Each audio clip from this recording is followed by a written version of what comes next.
Section 1. You will hear a conversation between a police officer and a woman who witnessed an accident. First, you have some time to look at questions 1 to 10.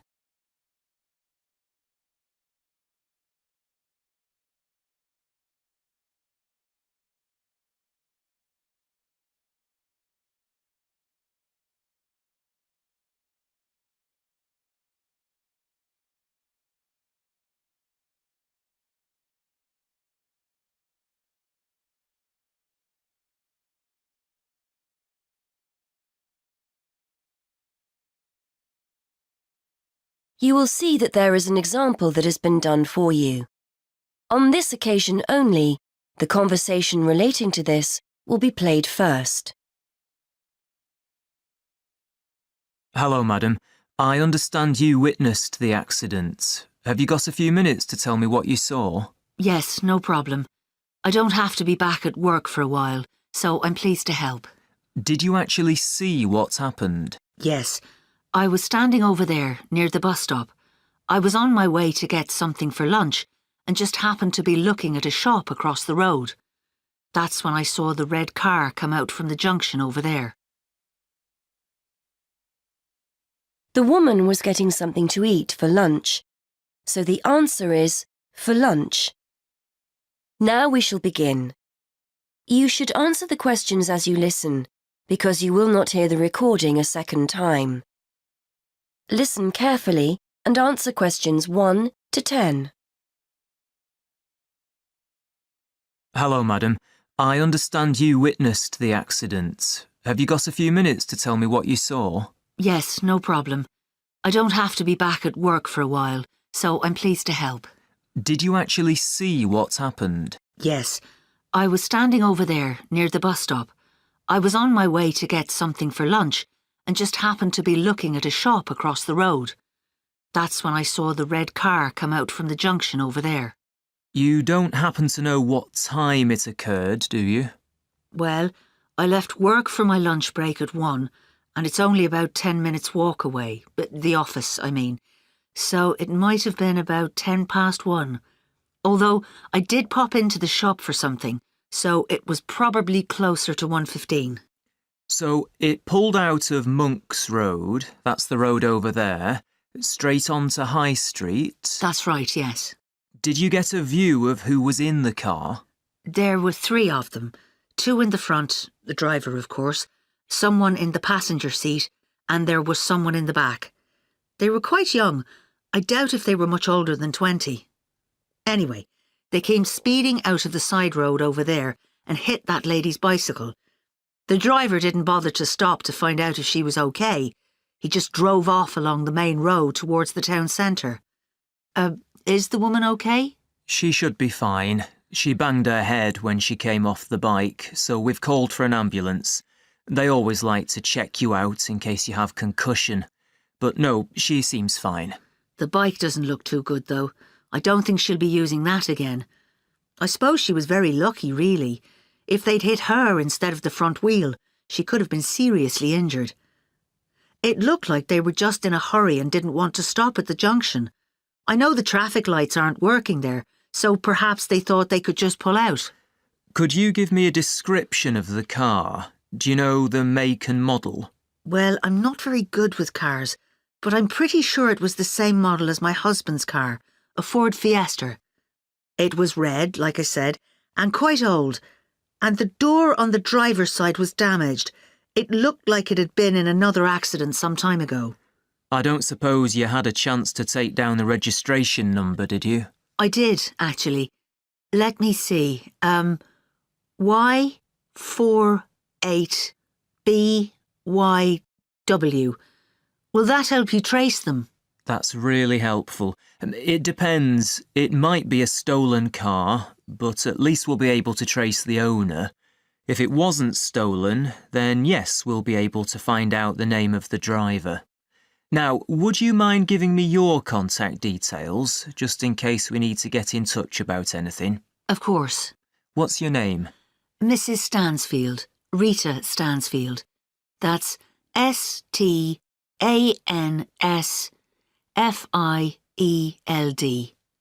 And your address, Mrs. Stansfield? 19 Althorpe Road, Bradford.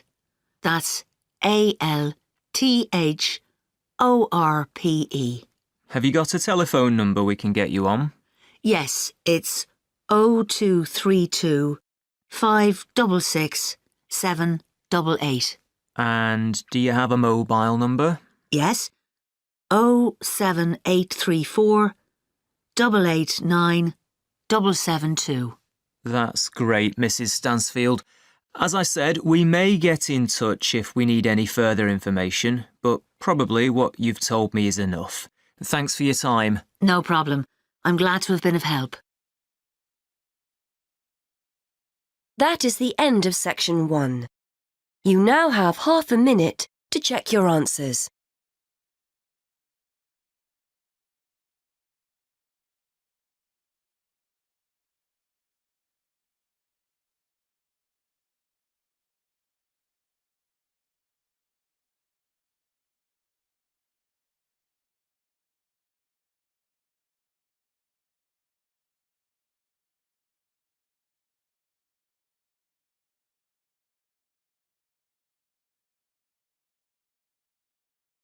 Now turn to section 2.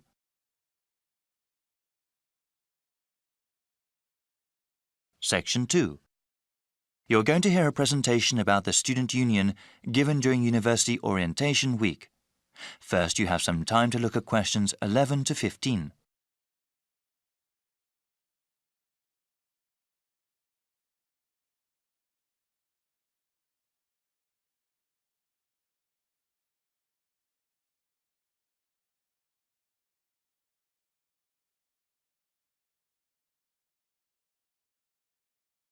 Now listen to the first part of the conversation and answer questions 11 to 15.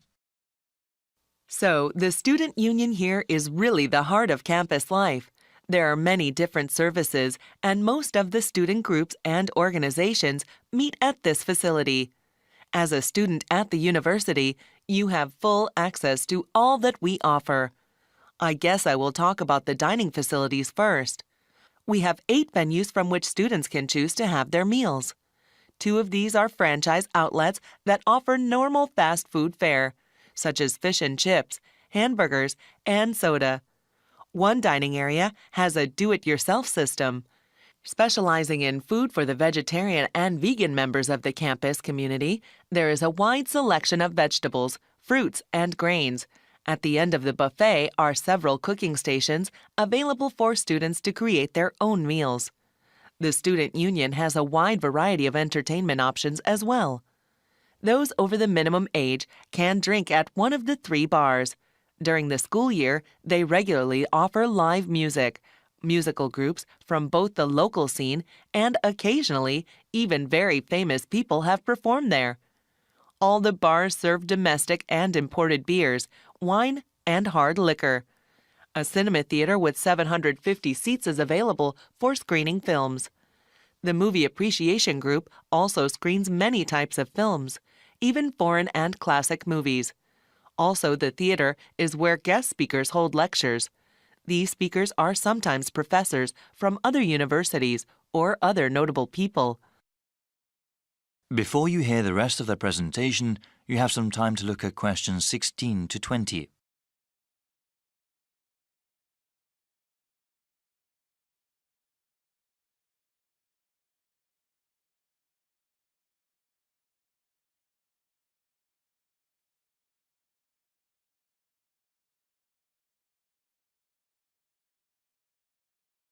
Now listen and answer questions 16 to 20.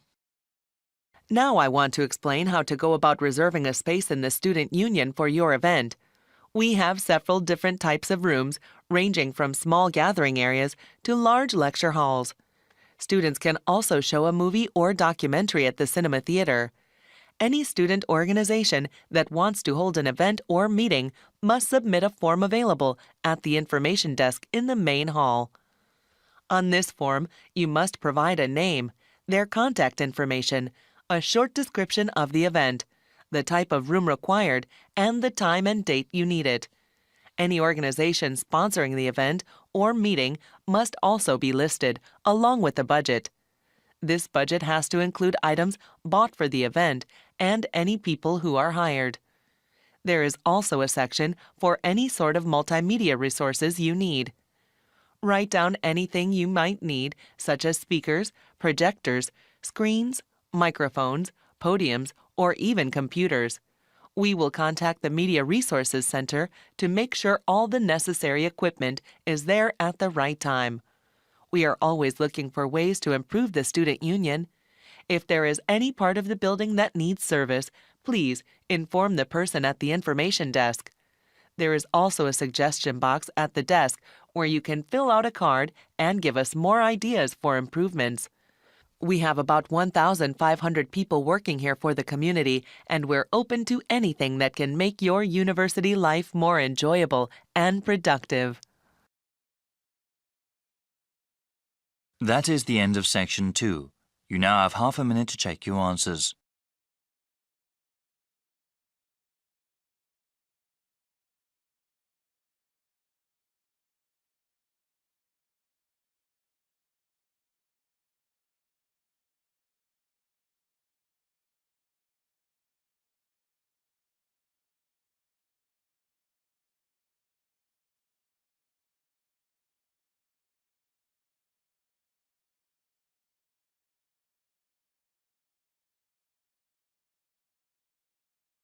Section 3. You will hear two students called Katie and Harry discussing a project they are both working on. First, you have some time to look at questions 21 to 26 on page 6.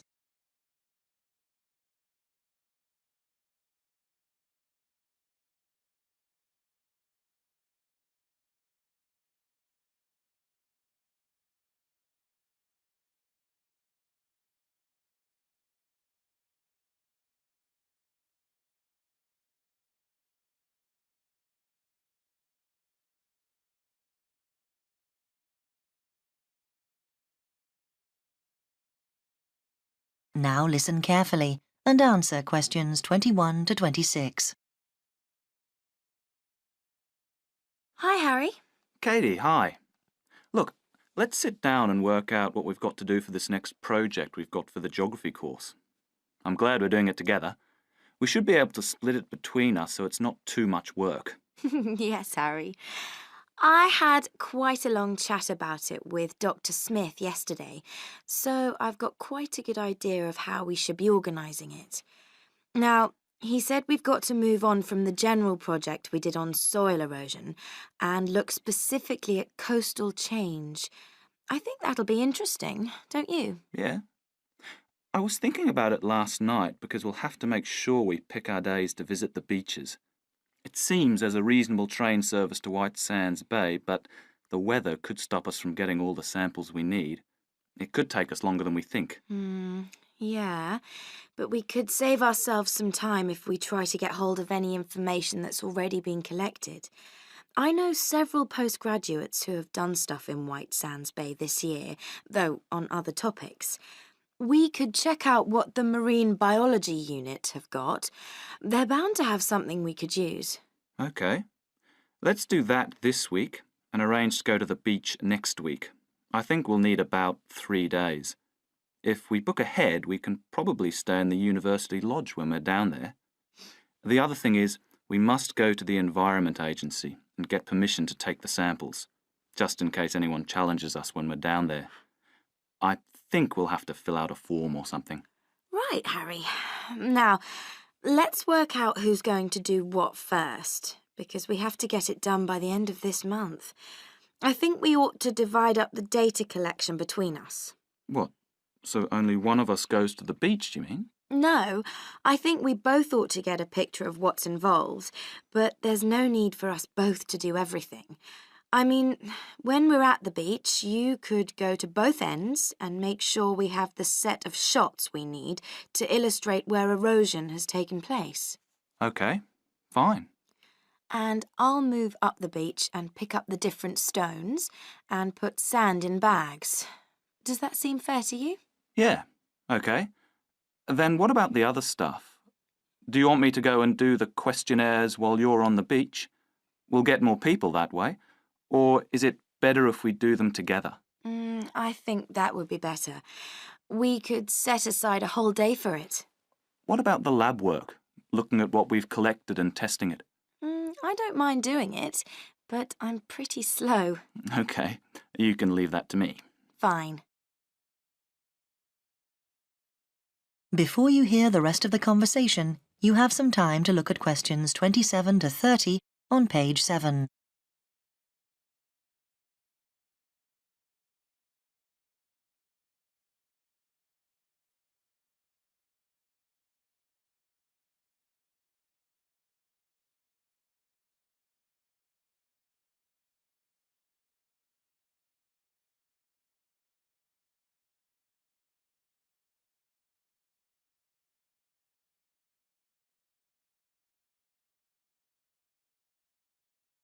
Now listen and answer questions 27 to 30.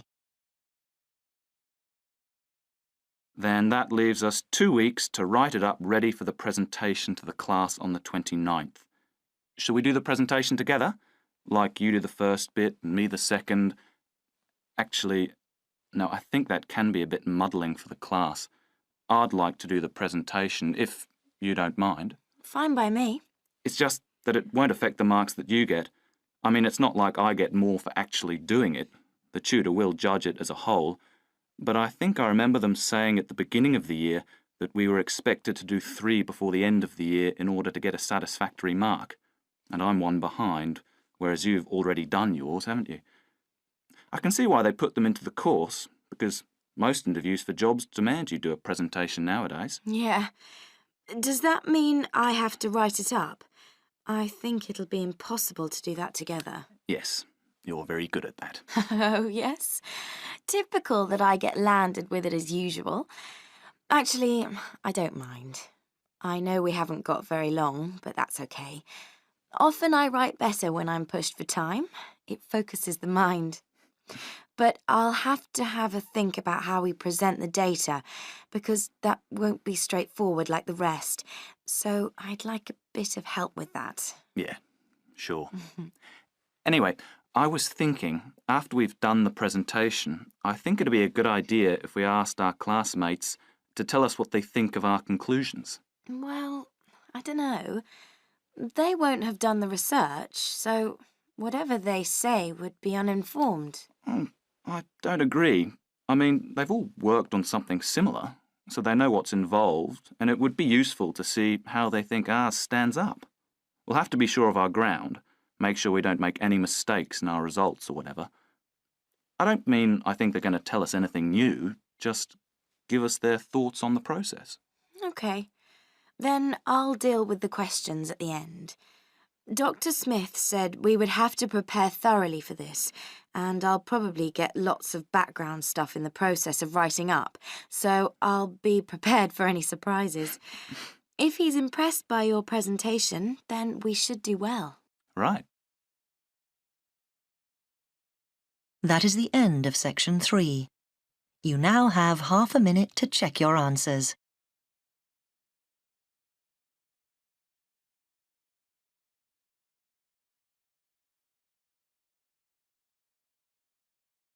You will hear a lecture about the Inuit Eskimos of Alaska and Canada. First, you have some time to look at questions 31 to 40.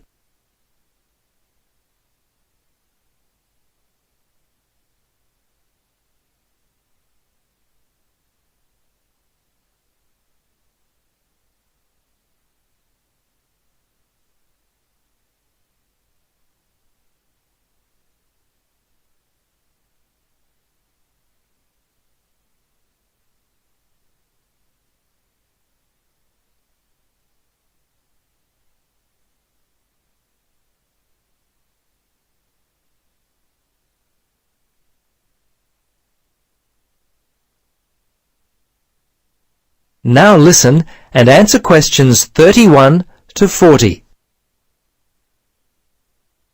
Good afternoon.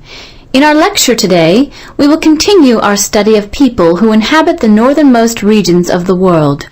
Our focus will be on the native inhabitants of Alaska and Canada, the Inuit Eskimos. They have been called the native inhabitants, as the Inuit were the people who had most recently migrated across the gap between Alaska and Siberia. Distinctly Asian in origin, the Inuit, which is literally translated the people in their native language, developed their civilization in what is now the Bering Sea region about 1,000 years ago. Their culture spread eastward and is called the Thule culture, after the place in northern Greenland where archaeologists first discovered it. The first Europeans to meet Inuit people were Norse settlers in what is now northern Newfoundland, Canada. These settlers lived there for a short time around 1000 AD. Approximately 500 years later, beginning in the 1500s, European whalers, fishing crews, and explorers met many Inuit along the coast of Labrador. Russians and other Europeans first met Alaskan Inuit in the 1700s. 100 years later, in the mid-1800s, whalers began to hunt in the Arctic. Some Inuit were employed by whalers and traded with them during that time. Perhaps one of the most interesting aspects of the Inuit is how they were able to survive and grow in such a harsh Arctic environment. Firstly, and not surprisingly, their homes were well adapted to the freezing conditions. They lived in predominantly two types of housing that would keep them warm.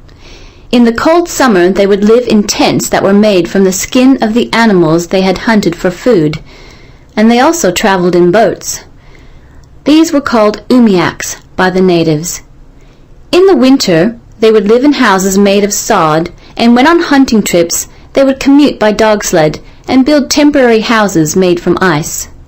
These igloos, which is the Inuit word for house, were uniquely made with a sharp blade carved out of walrus tusk. They would cut large blocks of hard-packed snow, about 3 meters wide, out of the ground. The blocks would then be used to build a 6-meter dome over a wide, shallow hole. Within 1 or 2 hours, an igloo up to 10 meters in length could be built. It was weatherproof and large enough to house an entire family.